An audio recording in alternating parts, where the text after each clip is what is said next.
Good morning po sa inyo lahat. Isa pang muli yugto na ating daily Bible blessings.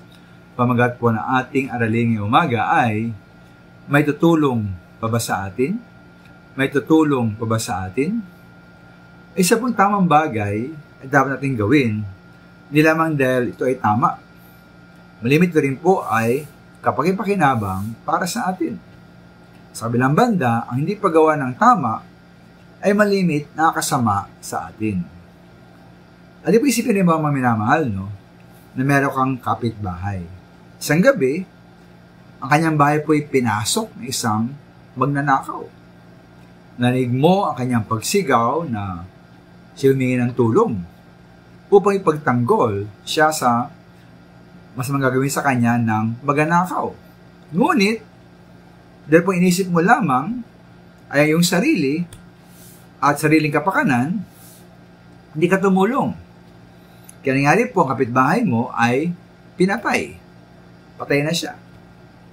Ngayon, bakit sa po ng isang linggo, after 1 week, ang bahay mo naman ang pinasok ng isang magnanakaw. At parehong magnanakaw na nagnakaw yung kapitbahay. Ngayon po, ikaw naman ang sumigaw na humingi ng tulong. May bang tulong sa iyo? Wala. Dahil pang kapitbahay mo ay patay na. Ay ba siya minamahal, no? Kung tulungan mo siya, kapitbahay mo, ng isang linggo, nariyan pa sana siya para tulungan ka. At malamang, hindi nangyari ang ikalawang pagnanakaw na laban sa iyo dahil yung pumagnanakaw na yun ay naaresto na at naipakulong na dahil sa kanyang masamang ginawa.